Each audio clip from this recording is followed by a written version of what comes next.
Masechet Baba Kama, résumé du Daf Samertet. La Gemara ici retraite les paroles de Rabbi Yochanan qui avait dit quelqu'un qui était volé ne pourra pas être makdish l'objet qu'on lui a volé.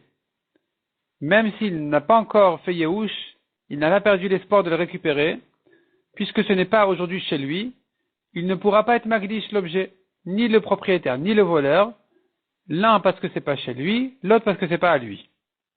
La Gemara objecte Rabbi Yochanan d'une Mishnah, comme qui Rabbi Yochanan est censé penser que la halakha est comme cette Mishnah, comme la Gemara le prouve.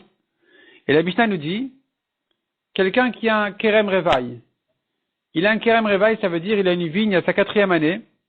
Or cette vigne à sa 4e année, il faut monter les fruits, les raisins à Yerushalayim pour les manger là-bas, ou bien les racheter. Et cet homme-là, il craint les voleurs. Il ne craint pas qu'on va lui voler les raisins, c'est pas ça ce qui le perturbe. Il a peur que les voleurs vont manger ses raisins. Les gens qui se promènent à côté de sa vigne, ils vont prendre de ses raisins pour les manger. Ils ne sauront pas que ces fruits sont interdits car ils n'ont pas été rachetés.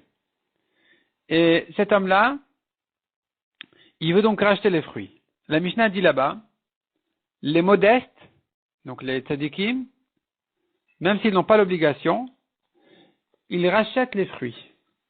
Ils rachetaient les fruits et ils disaient voilà, tout ce qui a été cueilli aujourd'hui est racheté sur ces pièces-là. De manière à sauver les gens qui ont pris sans permission de cette avéra d'avoir mangé sans racheter le kerem revaï, les fruits de la 4e année.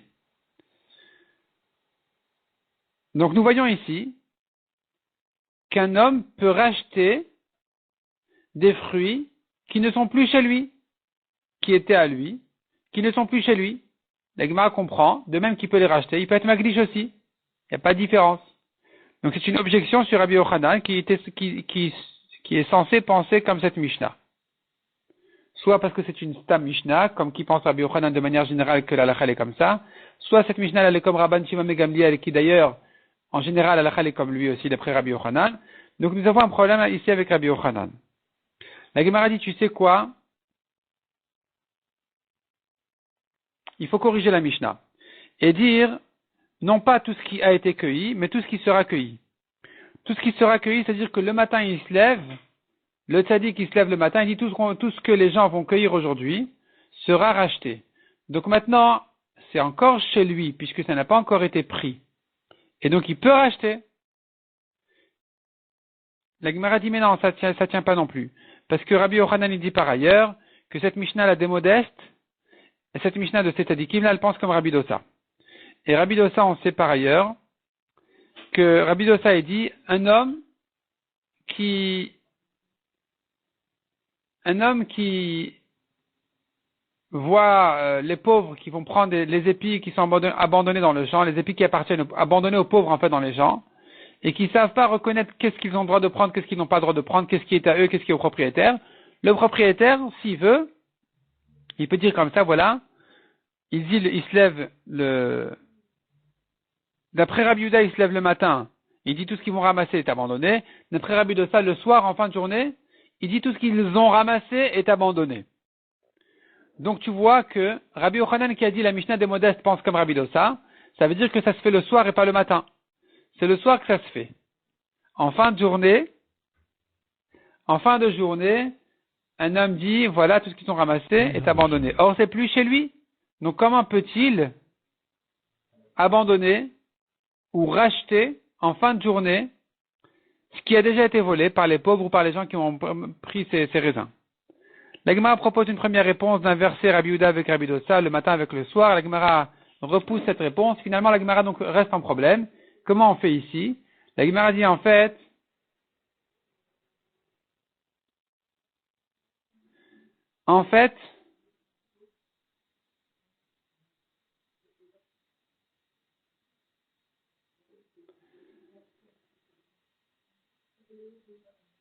il faut dire que Rabbi Yochanan effectivement est objecté de cette Mishnah-là.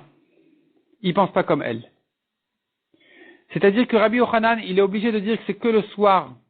La Gemara avait prouvé en fait que Rabbi Yochanan ne peut pas corriger en disant c'est le matin qu'il a abandonné pour les pauvres. parce que Rabbi Yochanan, s'il dit comme ça, il aura un autre problème. Comment le matin il peut dire sur le futur, alors qu'on ne sait pas encore qu'est-ce qu'ils vont prendre les pauvres. Et que Rabbi Yochanan, il pense que en brera. Rabbi Yochanan, par ailleurs, on l'a entendu dire, en brera, on ne dira pas, il s'avère rétroactivement que c'est ça ce qui était destiné à être volé, ça ce qui était destiné à être pris au futur. On ne dira pas ça. Rabbi Yochanan, il pense en brera. Et donc, ce n'est que quand toutes les choses ont déjà été éclaircies qu'un homme peut agir dessus, en fin de journée. Pas en avance, pas au début, il parle sur le futur, ce qu'il va s'avérer que, non, il doit parler sur le passé, ce qui est déjà éclairci. Donc, il ne parle qu'en fin de journée, or c'est déjà plus chez lui. Donc, comment peut-il racheter, comment peut-il abandonner? Et donc, ça contredit Rabbi Yochanan qui avait dit, quelqu'un ne peut pas être Makdish, qui a déjà été volé de chez lui. Répond la Gemara, Rabbi Yochanan a trouvé une autre Mishnah qui pense pas comme ça, et qui dit que un propriétaire n'est pas considéré entièrement comme propriétaire sur ce qui n'est pas chez lui. Par exemple, le voleur du voleur ne payera pas le double au premier propriétaire, parce que c'est pas chez lui. Et puisque nous avons un passou qui est sous-entendu plutôt dans ce sens-là, donc Rabbi Yochanan a tranché comme ça. On voit dans le passou qu'un homme est makdish sa maison. Sa maison, elle est à lui, elle est chez lui. Et de même, un homme peut être makdish ce qui est à lui et ce qui est chez lui. Mais ce qui n'est plus chez lui, il ne peut pas abandonner, il ne peut pas racheter, il ne peut pas être makdish, il ne peut pas recevoir le double.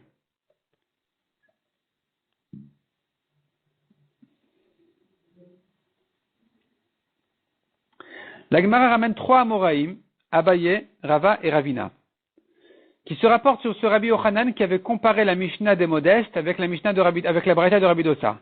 On avait eu 2 cas.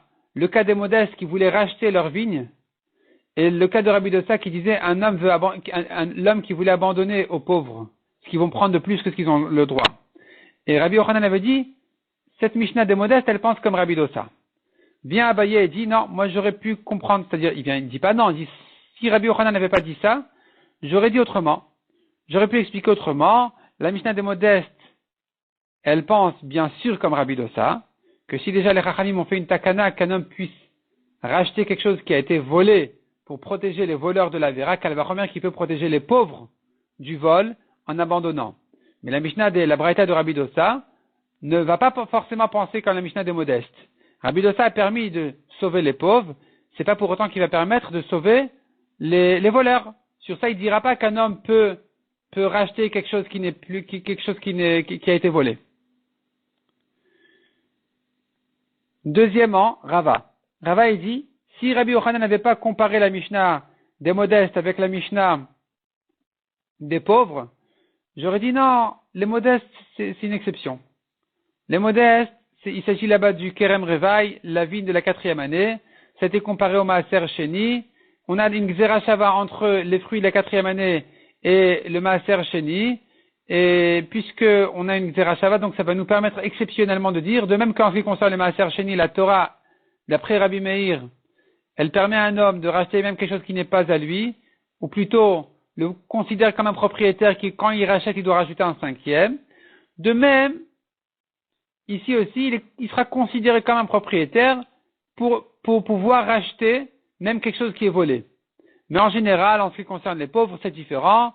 En principe, un homme ne peut pas agir sur quelque chose qui n'est plus chez lui. Comme ça, dit Rava, j'aurais cru sans Rabbi Yochanan. Mais Rabbi Yochanan qui a comparé les cas, c'est la preuve qu'il pense pas comme ça et qu'il pense que oui, la Mishnah des modestes, elle permet dans tous les cas au propriétaire de faire ce qu'il veut avec ce qui est volé.